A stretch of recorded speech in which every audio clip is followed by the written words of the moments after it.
Christine was breathing in short, tense gasps as she hunched over the toilet seat.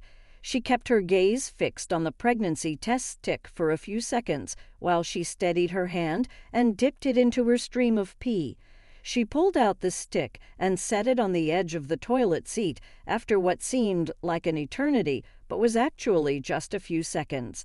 Unable to watch, her hands began to shake, and she began to walk the large bathroom, wringing her fingers and pulling her hair nervously.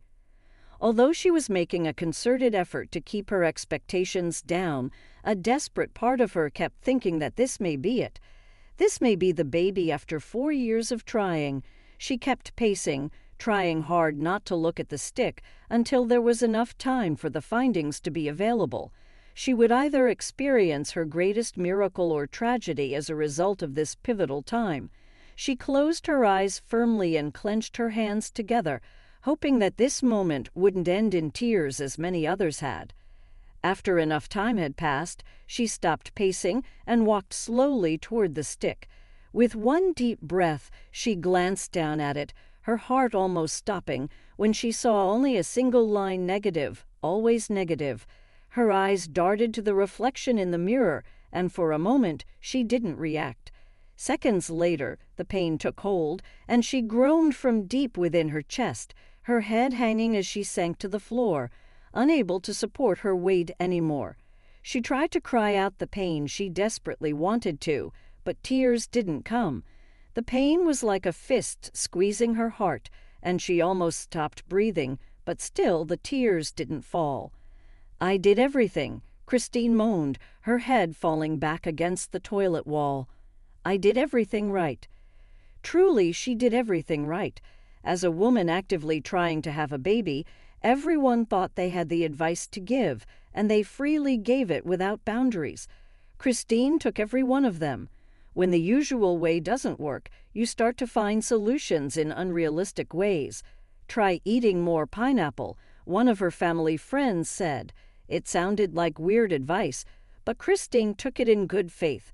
She bought a truckload of pineapples and ate them every day. Nothing happened. An old woman at church said, "Put your legs in the air afterward, my darling. It would help the sperm reach the eggs faster." That's how I had my 5 boys. Christine took that, too. After intercourse, she would put her legs in the air for about 5 minutes, which weirded Sam out, but he never complained. She did this for a whole month. Nothing happened. Adopt a pet first. Dance under a full moon. Talk to your future baby in your mind. Pray to Goddess Hera. Christine did all of this. Dancing under the full moon was the craziest, but desperate times called for desperate measures. Before all this advice, Christine had done everything normal that she could: ovulation tracking, lifestyle modification, genetic counseling, fertility treatments, and IVF. She even made Sam undergo sperm health optimization. When none of this worked, she tried traditional remedies, herbal supplements, traditional prayers, acupuncture. Everything. Nothing worked. It had been 4 years since she had been trying for a baby. Why was nothing happening for her? She was doing everything she could, things she never imagined she would dabble into. She had done them, yet nothing worked. All her friends and family who got married after her already had kids. Some were currently pregnant, but here she was, spiraling over another negative pregnancy test. Disappointed, she grabbed the stick from the edge of the closet and hurled it against the wall, watching it clatter to the floor. 2 months ago, the doctor prescribed a new medication, which he claimed was a new fertility treatment that other women had spoken great things about. According to his instructions, she took it for 3 weeks and had sex with Sam. She had looked forward to this. She had hoped that this would be it. Why was it so hard for her? She got married as a starry-eyed 24-year-old girl who thought childbirth was easy. She had it planned: get married early to the love of her life, have her first child, a girl hopefully by 25, and the rest of her kids before she clocked 30. Reality smacked her in the face quickly enough when, 1 year into the marriage, she hadn't gotten pregnant. She started to take things more seriously in year 2, and that was when her struggles began. She had always wanted 4 kids. Now she would take one and be the happiest mother in the world. Christine sank her hand into her hair and tugged at the strands. "What else is left to do?" she whimpered. "I've done everything. What else is there to do?" The front door slammed, but Christine remained on the toilet floor, heartbroken. Moments later, the bedroom door opened, and she heard footsteps. Christine? It was her husband, Sam. Before she could open her mouth to speak, a shadow fell across the bathroom floor as Sam walked in. His gaze fell on the pregnancy stick before darting back to her. It was like her tears were waiting for an audience, because as soon as Sam walked in, they burst out like a dam. "Oh, sweetheart," Sam reached for her, lowering himself to the floor beside her. "I'm so sorry." "No, Sam," Christine cried, leaning into him. "I don't know what to do." Sam released a deep breath. "Don't worry, we'll keep trying." "Keep trying." Christine pushed away from him. "I'm tired of trying. I'm tired of hoping, Sam. It's the hope that kills. I really looked forward to this one." "I'm sorry," Sam said contritely, reaching for her again. "How can I help?" Christine didn't think he understood her. He was a man. He never got asked infuriating questions like, "When is the baby coming?" "What's taking so long, Christ?" Sam touched her face. "I promise we're on the same team," he said, like he could hear her inner thoughts. "I hate to see you like this." "You know what?" She wiped her tears. "What?" Sam rose to his feet, pulling her with him. "Dr. Tim was very confident that this treatment would work," he said. "I've never seen him that certain about any treatment before." "What are you trying to say?" Christine asked, staring at him. "You can see it didn't work. When is your next appointment with Dr. Tim?" "Sometime next week," she answered. "Good." Sam picked up the test stick and tossed it in the trash. "Let's do a real pregnancy test at the hospital." "What?" Christine whispered. "Babe." Sam held her face. "You know, sometimes these things aren't accurate, especially in the early days of the pregnancy. We need to get a proper blood test done to be certain." Christine felt a flicker of hope, and she didn't know whether to be happy or upset about it. In this journey, hope was a silent killer. Every time she hoped to see a positive result and it came back negative, something inside of her died. Right now, there was only a little life left in her. Hope was dangerous, but Sam was right. Dr. Tim had told her the same thing. Pregnancy test sticks were great, but sometimes they weren't accurate, especially for early pregnancies. Sam kissed her forehead and smiled softly. "What day is it next week so I can clear my schedule? I'll go with you for the first time."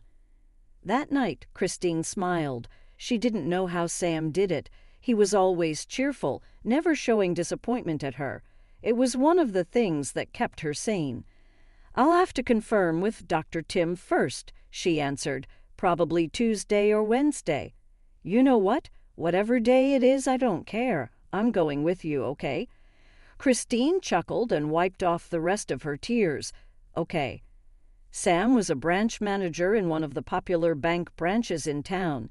As a banker, he was almost always busy. It was hard to reach him at work, so making time to follow her to the hospital was a sweet gesture that she appreciated. Sam started to run a bath. He reached into the cabinets above and picked out one of her favorite strawberry bath bombs. "Come on, babe," he said. "This will help you relax." "You don't have to do all of this," Christine said. "You must be so tired from work. It should be the other way around." Sam rolled his eyes. "It doesn't matter. Get in the bath. When you're done, we can eat and chill." Christine removed her clothes and sank into the bath, groaning when the cold water seeped over her skin. "Thank you, Sam." He waved her off and kissed her forehead. "Listen, I love you." Okay, I love you." "I know," he said.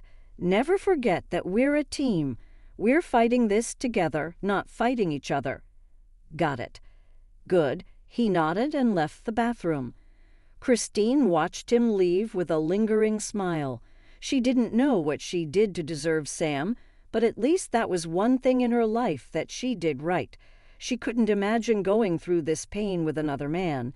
It wasn't easy, even with Sam's patience and loving kindness. She leaned her head against the tub, letting all her worries and fears go. There was still hope to hold on to, and she hoped that her visit to the doctor next week would be favorable. On Tuesday of the following week, Christine prepared to see Dr. Tim. As it always did whenever she was going to the hospital, her heart started to beat wildly. She didn't know what today would bring, but she could only hope and pray that it was different. After the pregnancy test stick showed a negative result, she had held on to a small hope that the blood test would say something different. When she called Dr. Tim to schedule this appointment, he told her to keep her fingers crossed. The good doctor always tried to reassure her, but Christine realized she was alone. It wasn't easy to relax or keep her fingers crossed. Although she appreciated everyone's good gesture, after trying to calm her racing heart for a few minutes, she picked up her phone to call Sam. She had told him a few days ago that the appointment was for 2:00 p.m. today, and it was already 1:30. Was he meeting her at home, or should she pick him up at the office?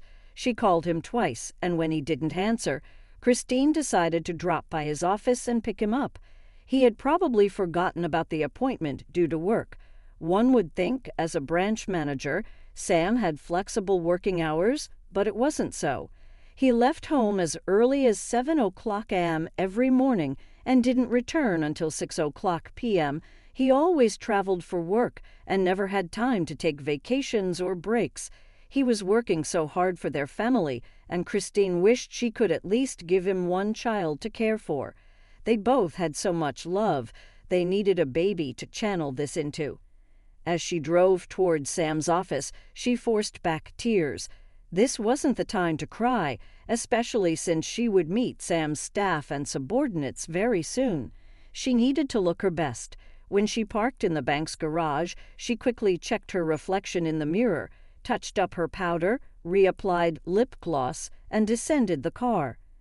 The receptionist, a friendly lady called Simone, smiled when Christine walked in. "Good afternoon, Mrs. Bailey," she greeted.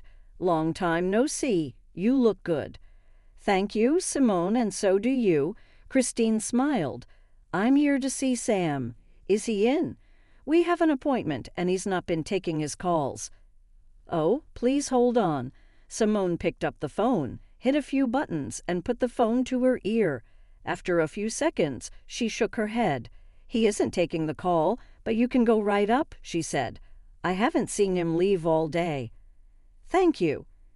Christine headed to the elevator and bumped her foot impatiently. It was almost 2 p.m., and she hated being late for her doctor's appointment. Not even today, when she was in a hurry to get this visit over and done with. Sam's secretary, Alice, wasn't at her desk as Christine hurried towards Sam's door.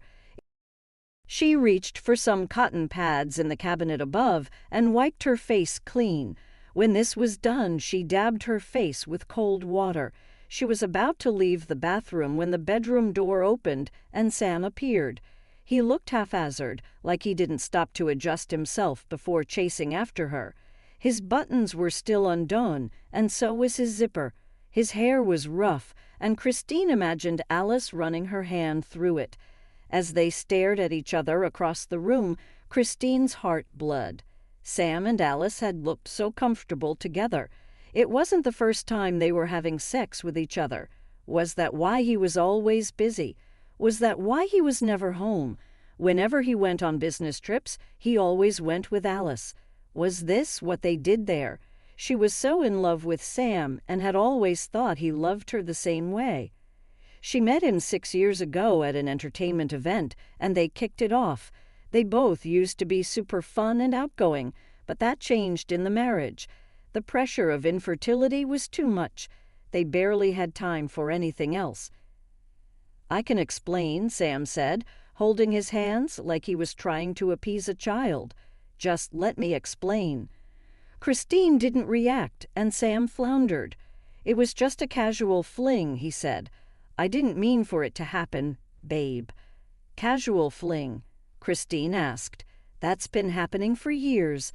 Sam blanched. Only 2 years, he said, frowning. How do you know that? I didn't. She shook her head. You just told me, she added. Sam's frown deepened, and at that moment, Christine saw that he was not remorseful for cheating. He was only sorry he got caught. Christine, don't be like that, he said, sighing impatiently. I know I shouldn't have done that, but you can't completely blame me. Christine gaped at him. What do you mean I can't completely blame you? Should I share the blame with you? Yes, he threw his hands in the air. Because you made things so hard. You're not the girl I married anymore. What? And Alice is the girl you married? Alice is. He ran a hand through his hair. Alice is different. Okay, she's fresh. She makes me forget. Forget what? She asked. She makes me forget you, he said, and Christine sank onto the bed, unable to support her weight anymore. She felt utterly drained and wished she hadn't stayed to listen to Sam's sorry excuse of an apology. But Sam wasn't done. He continued to talk. She makes me forget this marriage just for a little while. I love you, Christine, but lately it's been so hard with you. Everything is draining. What are you talking about? A thick ball of bile lodged in her throat as she looked up at him.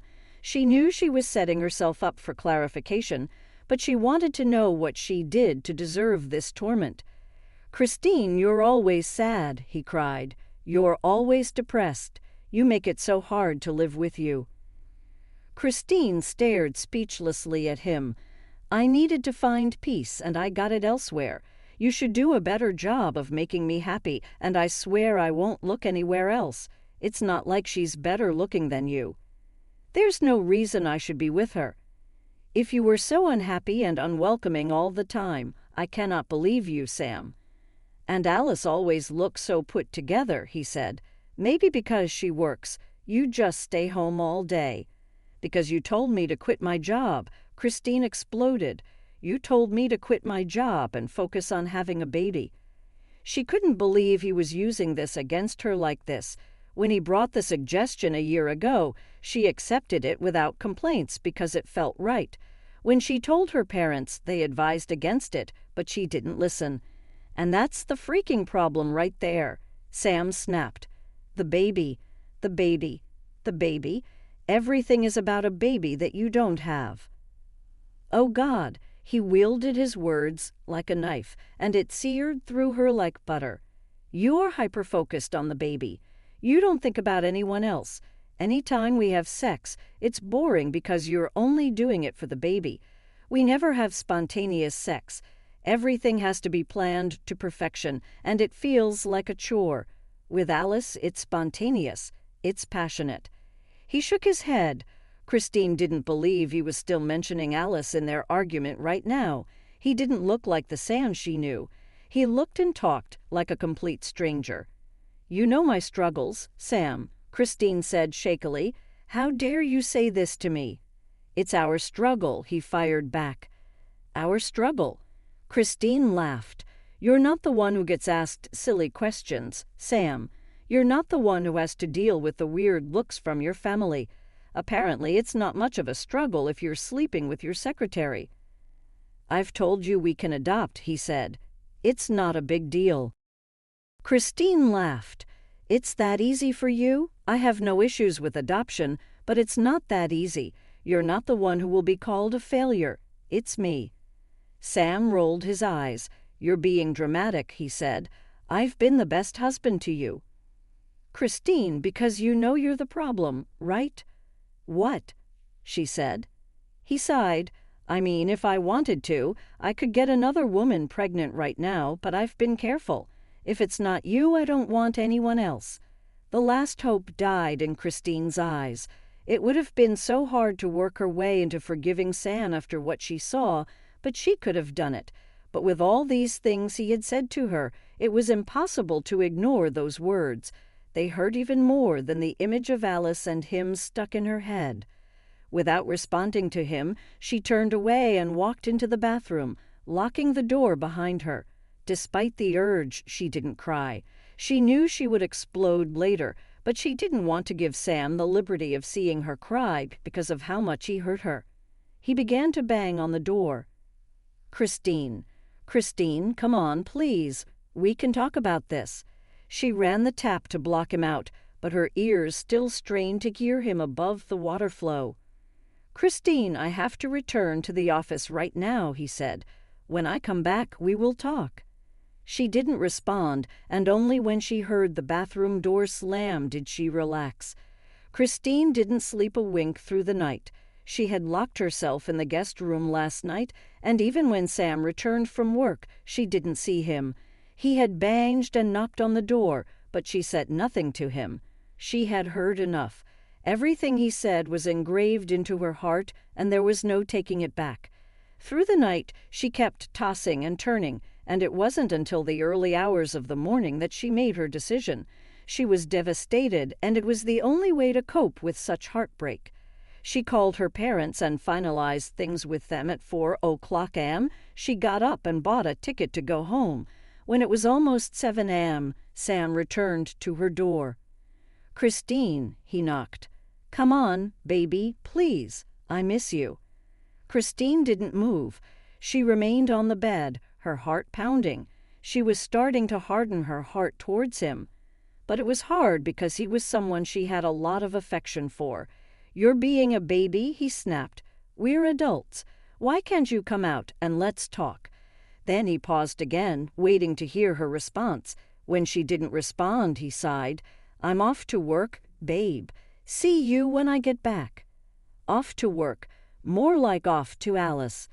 Christine waited until she heard the front door slam before springing into action. With all of Sam's antics, since catching him with Alice last night, it was evident that somewhere along the way he had fallen out of love with her. She highly doubted that if he were home, he would have stopped her from leaving. The reason why she waited until he left was because she didn't want to say goodbye. If he were right there, it would be hard to walk away. In 1 hour, Christine had packed up all her important stuff. She knew she would have to pay extra at the airport for luggage, but she didn't mind because she was never returning to this house. She would miss it genuinely, but that was okay. What wasn't okay was staying here when Sam had already made it known how much he didn't respect her. "I mean, if I wanted to, I could get another woman pregnant right now, but I've been careful. If it's not you, I don't want anyone else." She would be foolish to remain here after he said that to her. It was only a matter of time before he would get another woman pregnant.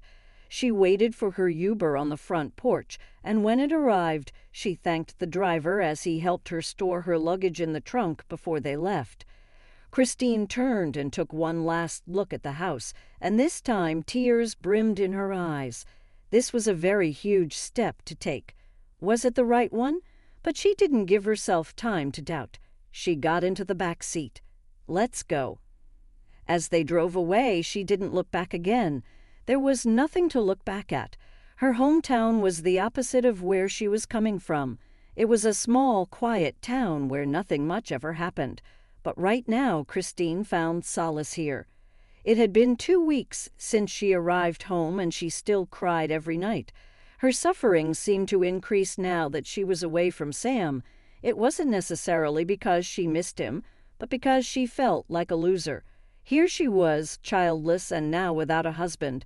Her parents were the most supportive, and she was grateful for them at this low point in her life. It didn't help that she was also sick. She had been vomiting every morning for 3 days now. She planned to visit the clinic later today. Sam had called a few times since she left, but she never picked up. He had also stopped calling, and she wasn't surprised that he didn't put up much of a fight. His attitude during their disagreement was enough proof that he no longer loved her. She felt the urge to throw up again and scrambled out of bed into the bathroom, heaving into the toilet until there was nothing left in her stomach. Exhausted, she flushed the toilet and washed her mouth before walking outside to see her mother in the room. "You're still throwing up," Mom said, staring speculatively. Won't you go see the doctor?" Christine nodded tiredly and fell on the bed. "I'm so hungry." "That's why I'm here," said Mom. "I made breakfast." "I want ice cream." Christine groaned. "But you don't like ice cream, right?" Christine sat up, squinting at her mom. "Not only do I want ice cream right now, I want it with hot sauce." Mom made gagging sounds, and Christine laughed. "I don't know why I'm suddenly craving that combination. It's kind of nasty." "I'll make an appointment with Dr. Matthews, so when you get to the hospital, you get priority treatment." Mom walked towards the door. "Forget about ice cream. Come out and eat real food. You'll need it." Christine's mom finally convinced her to go to the clinic later that afternoon, but it was easy because Mom had already called ahead of time, and Christine was quickly ushered into the office of Dr. Matthew. "Good afternoon, Dr. Matthew," she greeted.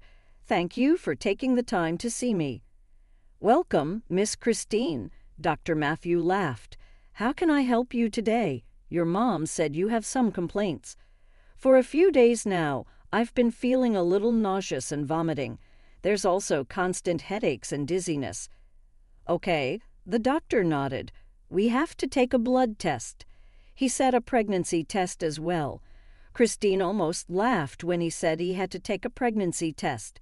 She nearly told him not to waste his time and resources because she was sure there was nothing to see there, but she didn't want to sound too forward, so she let him do his thing. After her blood had been taken, she was ushered into the reception room to wait. As she waited for her test results, her phone beeped, and it was a text from Sam. At first, she wanted to delete it and never open it, but curiosity got the best of her, and she clicked on the icon. The text read, "The divorce papers should be in your mail by now. I still love you, and if you don't want us to separate, come back home. You have 20 days to respond according to the court." Christine read this message repeatedly, and each time it felt like a blow to her chest. She didn't know what she was expecting, and she had considered divorcing him herself, but to see that he was threatening her, that was shocking. She was never returning to him, and 20 days was too much time to send in a response. She would do it as soon as she got home. "Miss Christine." She looked up to see a nurse standing a few feet away. "Dr. Matthew will see you now." "Thank you." Christine headed to the doctor's office. He gestured to the chair across the desk and smiled at her. "Your test results are here." "Am I sick?" she asked. Considering her poor luck these days, she wouldn't be surprised if she was diagnosed with a terminal illness. Everything came back negative except one. He held up the brown folder. "Oh God," her hand flew to her chest. "Please don't tell me I have an STI." Seeing as she had been having unprotected sex with a man who couldn't control his sexual desire, that wouldn't be shocking. Who knew where he'd been? It probably wasn't only Alice. "What?" "No." "Thank God." Dr. Matthew laughed and slid the folder towards her. "You're pregnant." Christine had waited about 4 years to hear this, but now that she did, she couldn't believe it. She snatched the folder off the desk and skimmed it, her eyes widening when she saw she was 5 weeks pregnant. "What?" Christine stared at the words, expecting them to rearrange into a negative result magically. "I've been trying," she whispered. "It's been 4 years. Nothing worked." My God. Her body began to shake, and she felt a plethora of emotions, unable to contain them. She rose shakily to her feet. "Can I come back to see you, doctor?" she asked. "I need to process this." He smiled sympathetically. "Of course. Any time." "Thank you." Christine decided to take the long way home because she wanted to have decided before she arrived. Her parents had probably seen the divorce papers in the mail by now and would like to know what to do. She had always imagined how she would react when she finally got pregnant. In all her imaginations, this particular reaction wasn't part of it. She had thought she would scream, dance, or jump for joy. She never thought she would take a long walk, trying to dry her mind, unsettled.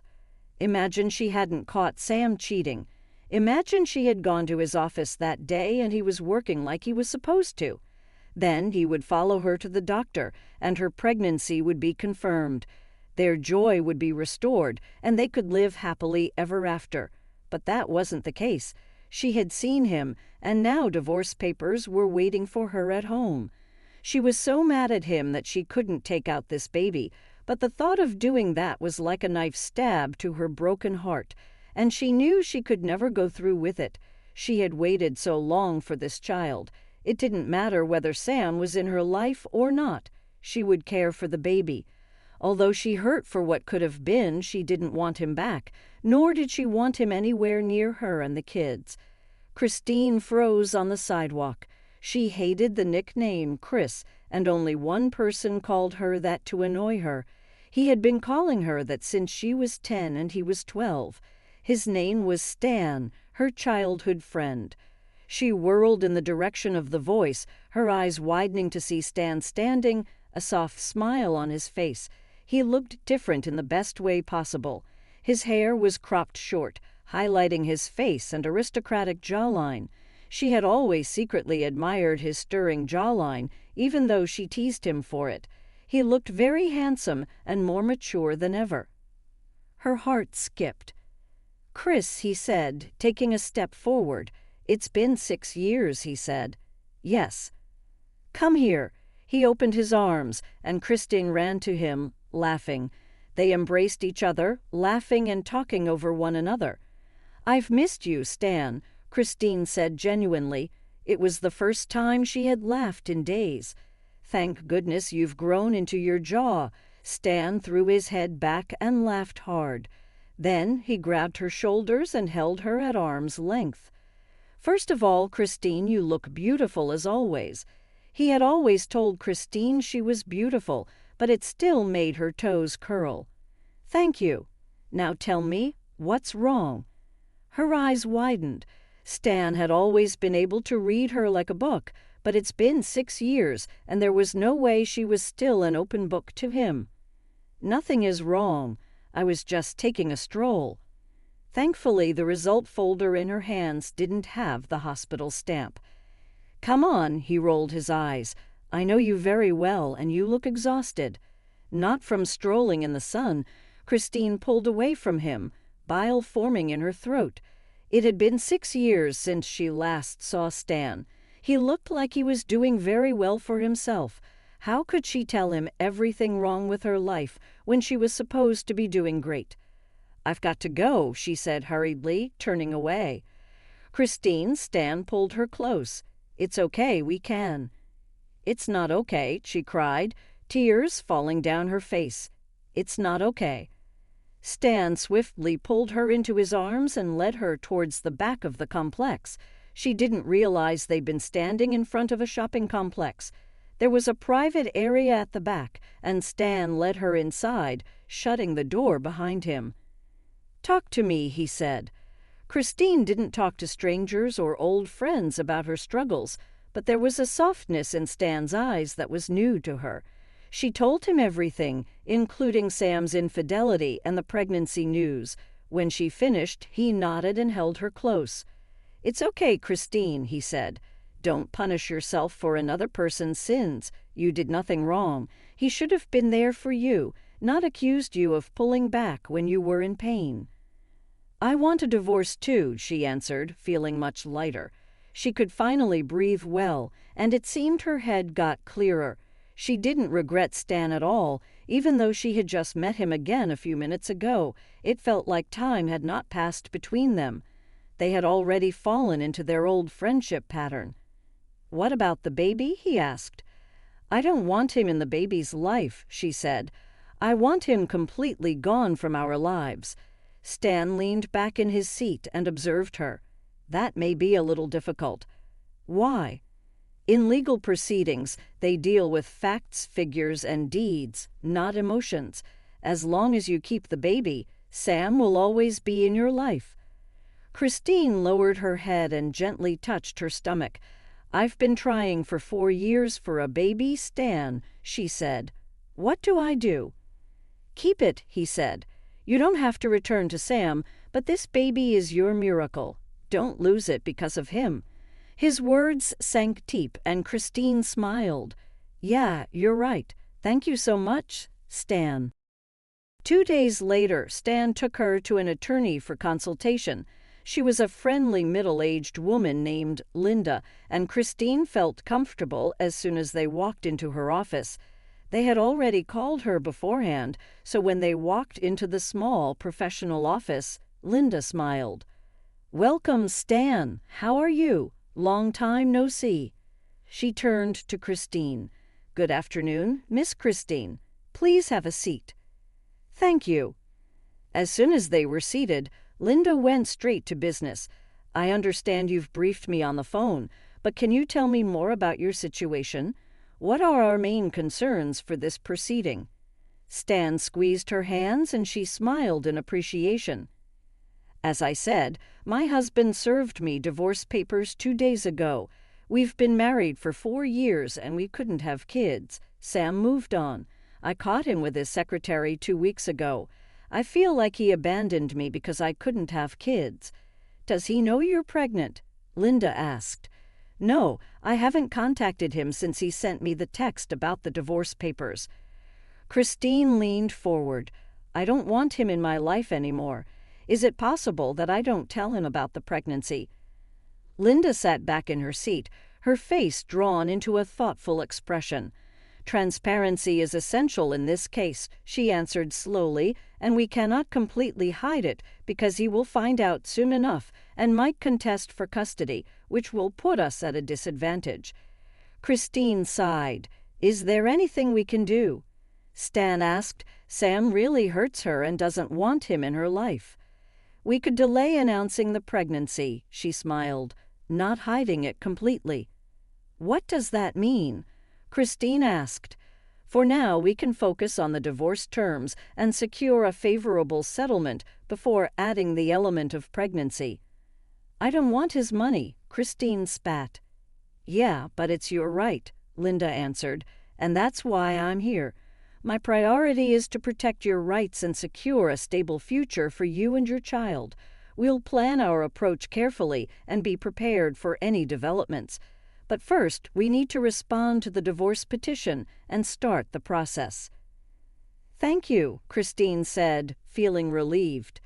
They spent the next few minutes reviewing the divorce papers while Linda explained every step to her. Since Christine insisted she didn't want financial compensation, Linda only settled for what was fair. With Linda's help, Christine asserted her stance on the division of their landed property, which they bought together. It was the only thing she wanted.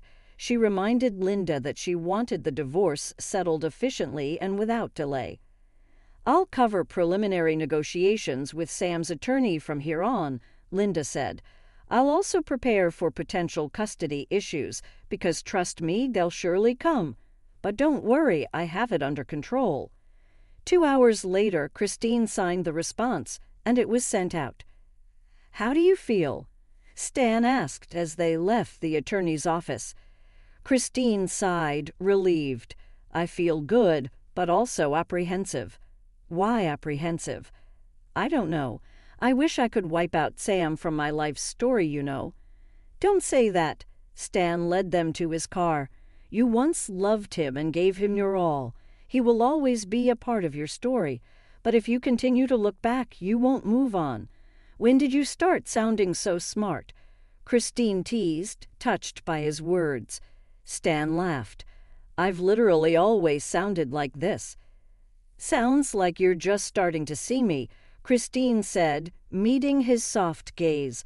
She wondered why he always looked at her with such adoration.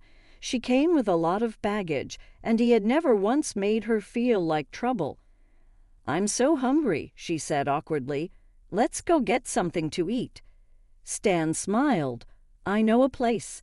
They went to a cute little cafe in town. "This is a new place?" Christine asked as they walked in. "Yep, I come here at least 4 times every week. They're that good." Christine playfully rolled her eyes. "Let's see." "Do you still love scones?" Stan asked as they sat down at a window booth. She gasped.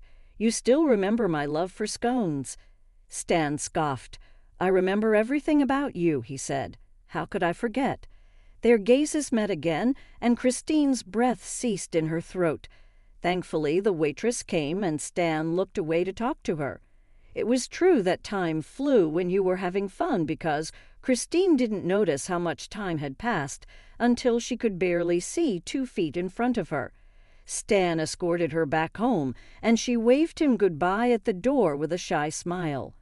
Her parents were in the living room when she entered, and she tried to sneak back into the house without alerting them.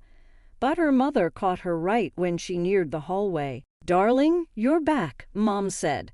"Have you been hanging out with Stan all day?"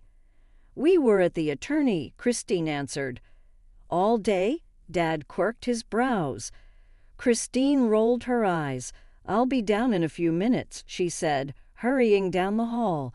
"Let me take a quick shower." Before they could argue, Christine disappeared into her room. Her phone beeped, and she thought it was Stan because she told him to let her know when he got home. It was a message from Sam. "Please pick up my calls. I want to talk to you about the petition." The phone started ringing as soon as his message came in, and for a moment she considered taking the call but decided against it. There was nothing to discuss. Linda had assured her that subsequent conversations would be handled by her and Sam's attorney. She let the call go unanswered. By the time she showered and changed into nightwear, he had called 10 times. A text came in from Stan. "I'm home. Thanks for a wonderful day." She should be thanking him. He had taken her to Linda, who seemed very efficient. Then he took her to that beautiful eatery where they served the best scones she had ever eaten. From there they went to the park, where they talked and caught up with everything in each other's lives. She sent a response to Stan. "I should be thanking you. I had an amazing time as well." She had just hit send when a text from Sam entered. Christine groaned because Sam was ruining the vibe. She clicked on his text and gasped at how malicious it was. "I'm going to make sure you get nothing, not even the house. I wanted to take you back, but now I don't want that anymore. Good luck trying to live without me. I'm simply going to move on, and I can finally have kids." Christine stared at the message for minutes, wondering how she didn't see the signs of Sam's hatred. It was right there. Thankfully, Stan sent her another text. "Can I call you?" Christine responded with a yes, and Stan's call came in seconds later. It didn't take long for her to forget all about Sam and his threats. 3 months after sending her petition response and agreeing to the divorce, Linda was finally able to secure a date for mediation. Despite explaining her urgency to get the divorce done, Sam had refused to budge. He was delaying the entire procedure, and although he always had good excuses, Christine was sure he was doing it deliberately. She was already 4 months pregnant and didn't have a noticeable bump, but Christine chose to wear a flowy dress just in case they weren't ready to reveal her pregnancy just yet. On the day of the mediation, Stan offered to drive her to the location, and no matter how much she tried to convince him not to bother, he refused. Christine wished he wouldn't stress himself because, according to Linda, he wouldn't be allowed into the room during the mediation session. But he said he didn't mind and would wait in the car. Linda was already at the location, according to the text message she sent Christine as they drove into the garage. Christine texted back to let her know she had also just arrived. She turned to Stan as he turned off the engine. For the past 4 months, this man had been her shield and comfort. The fact that she had Stan was proof that a God out there was looking out for her. Stan made it all better, and she didn't know what she would have done without him. "I don't know how long I'll be in there," she said. "I'm not sure how comfortable I'll be knowing you're out here just sitting in the car." Stan laughed. "I'll find a cafe to sit in then. Will that make you comfortable?" She nodded. "I think we drove past one on our way here." "I'm aware." Stan pulled her close. This was another thing she loved about him. He was always generous with his hugs. Being in his arms like this made her feel safe. Safe, she relaxed into his embrace, wishing she could stay here all day. Don't be nervous, okay? He kissed her forehead. Be strong. You know what you want. Go for it. Thank you, Stan. Honestly, you're welcome, he said. Now go smash it. Seeing Sam again after 4 months did nothing for her. Her heart did not quicken. Her stomach did not fall. No butterflies. Just nothing. After being with him for almost 4 years, Christine expected her life to be shattered when she left him, and that nearly happened until Stan stepped in. He saved her, and she could genuinely say she was over Sam. Sam almost stared a hole through her as she walked in, and she greeted him with a smile before greeting his attorney. There was also a new face, which Linda introduced as the mediator.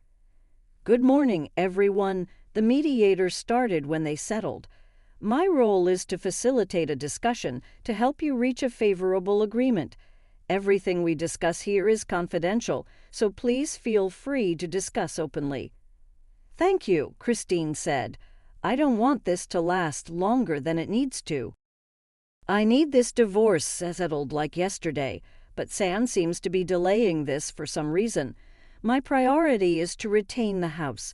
If Sam doesn't want that, he can buy me out. If I may interject, Tom, Sam's attorney, said, Sam is feeling very pressured to make a decision quickly. This is a financial decision, and we must ensure all implications are understood. Rushing might lead him to make a decision that isn't in his best interests. I don't see what you mean, Linda said. It's straightforward business. They both bought the house with equal pay. Now she wants to retain the house with him or be paid back her share around $350,000. It's not that hard. Could you elaborate on what you think your client needs? The mediator asked. He needs time to consider the current price of the house, Tom said. We already did, Linda answered, and you've had 3 months to do that research. As the session continued, it became clear that Sam was the problem. When it was obvious that we weren't settling, the mediator suggested a court hearing. The attorneys will handle filing the motions and everything else, the mediator said. So Christine left, eager to return to Stan. His car was in the garage, and she wondered if he went to the cafe or sat in the car all through it. It had been a few hours. She was almost in his car when she heard Sam's familiar voice behind her. Christine, wait. With a tired sigh, she turned to him. Can I help you, Christine? Come on, he ran a hand through his hair. How can you move on so fast? She rolled her eyes. Is that all? I really have to go, he cursed under his breath. Are you sure you want to do this? He asked. Think carefully about this. We can still settle everything amicably. Christine, are you ready to leave? She jumped at the sound of Stan's voice and turned to see him leaning against the vehicle. Sam narrowed his eyes at Stan before turning to her. Who is that? Mind the business that pays you, Sam, Christine answered and walked away. As they drove out of the garage, Sam remained in the same spot, gaping at them. I take it that's Sam, Stan asked. Yeah, how did it go? Sam is delaying everything, she groaned. He's so annoying. He wants me to rethink, like I've not had months to think about it. I want him out of my life. Stan smiled. So what's the next thing? A court hearing. Linda will fill me in with all the details. Christine didn't want to return home yet, so Stan drove them to a park. It was late afternoon, so no one was around, just the two of them sitting side by side. I know you're probably regretting why you got involved with me, Christine said. Stan frowned. No, I'm happy to be doing this with you, Christine. At that moment, as they gazed into each other's eyes, Christine got carried away and attempted something she had always wanted to do. She leaned in for a kiss. Her lips had almost touched his when he gently held her shoulders and turned away. The rejection stung and brought her crashing back to reality with a thud. I'm so sorry, she rushed to her feet. So sorry, Stan. It won't happen again. Hey, Stan grabbed her arm and gently pulled her onto his lap. She sat rigidly, deeply embarrassed. What was she thinking? "You don't know how badly I want to kiss you, Chris," he said. "I really want to. I think about it day and night." "Then why did you stop me?" "Because I'm not sure why you're doing it," he answered. "Are you kissing me because you truly want me, or because you're angry with Sam?" Christine sucked in a deep breath. "Stan, I would never do that to you. Never. I don't think about Sam at all. I don't want him anymore, and I'm serious." "Are you sure?" Stan's eyes brightened. "Because I love you, Chris," he said. "I always have." Her mouth fell open, scared to tell him she loved him too because he might not believe her. She almost didn't believe it herself, but she was truly in love with him. "I want the opportunity to treat you right," he said. "Sam was a fool for having you and messing it up. I understand why he's trying to stall now, and I'm afraid you'll eventually give in." Christine touched his face. "Never. I will never give in to him. I don't love him anymore. I love you." Stan shook his head. "Don't say things you don't mean, Chris, please." "I love you," she repeated. "I'm saying it because I mean it." They stared at each other again for one long moment before wrapping steady arms around each other. Christine's heart felt light, and she knew that, for the first time in years, she was finally happy. The court hearing was in a month, and it came by quickly. This time, Stan was allowed in the courtroom because it was a public one. Christine was so happy for him to be there because she and Linda would finally announce her pregnancy in the hearing. Linda intended to use it to push for a higher settlement. She would also cite emotional distress and fight for limitations on Sam's right to be involved in the kid's life. Christine kept her fingers crossed, hoping things went according to plan.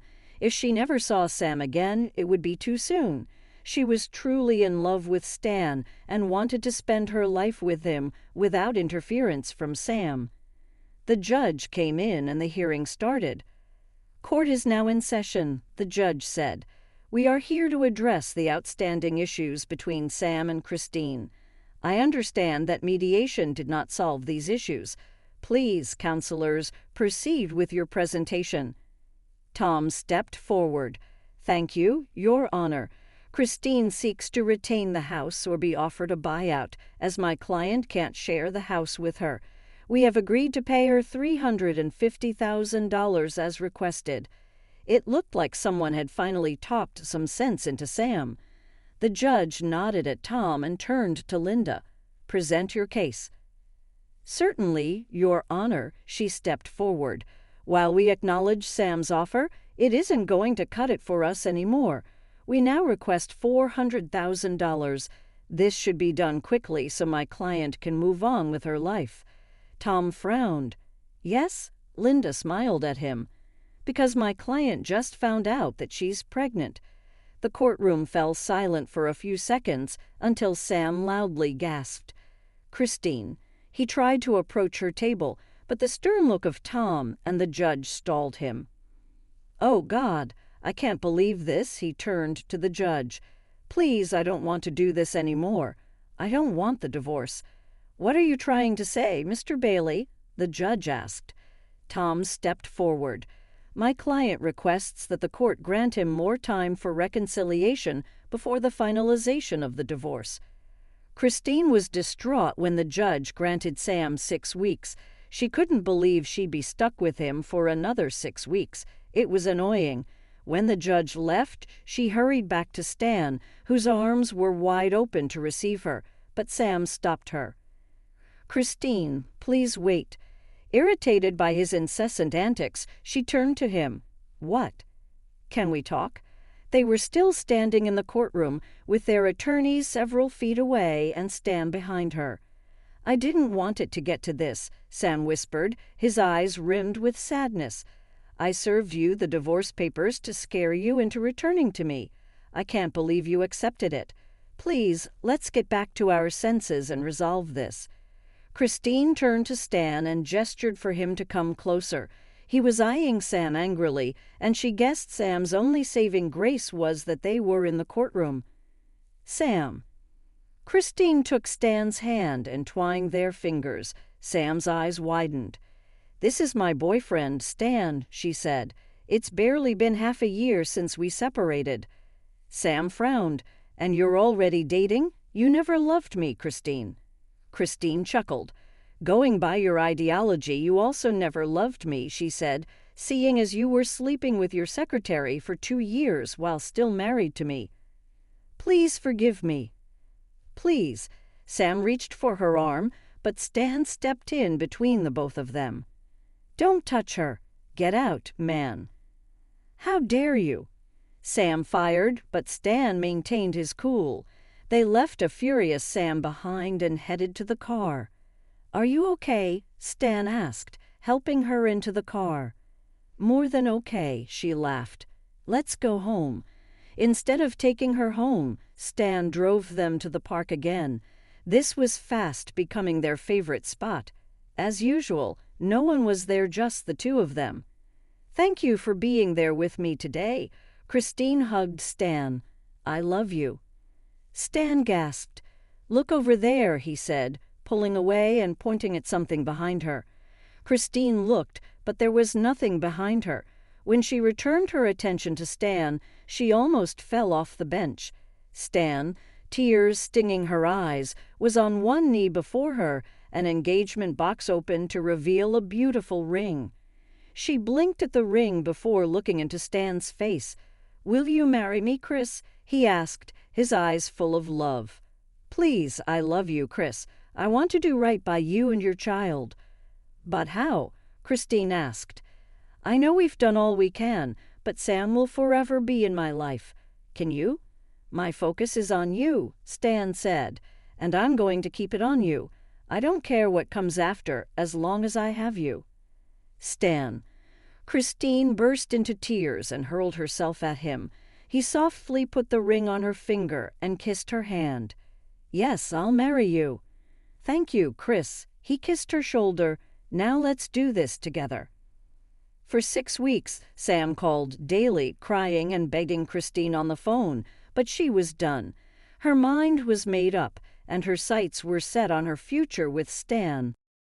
By the time the final hearing day came, Christine was already 6 months pregnant and waiting for her baby to come so they could have their wedding. As usual, Stan followed her into the courtroom. Sam came in shortly after, his eyes trained on Stan and Christine. He was approaching them when the judge came in, and they all had to assume their positions. "We are here to finalize the divorce between Christine and Sam," the judge said. "We have previously discussed the terms and reviewed every objection. Today, we are reaching a resolution. Counselors, over to you." Sam's attorney stepped up to take the stage. He talked about how Sam wanted to continue contesting the case, but the judge overruled that. She demanded that they provide financial records to prove the property's current market value. Linda also took center stage and fought Christine's case. After almost an hour of verbal battle, the judge had to deliberate on everything they said, so he left the courtroom for a few minutes. Moments after his return, he said the one thing Christine had been waiting almost 6 months for. "Based on the evidence and terms agreed upon, the court will finalize this divorce." Finalizing the data and creating a settlement payment schedule took up the next several minutes. The judge departed the courtroom as soon as the case was decided. With tears streaming down her cheeks, Christine rushed to Stan. Sam's eyes, red and bulging with fatigue, clashed with hers behind Stan. Despite his apparent lack of sleep, Christine didn't seem to mind. After giving Stan a neck kiss, she withdrew. He said, "Should we celebrate this?" "We should," she concurred with. "Come on." She was escorted out of the courtroom by Stan. "I know just the place."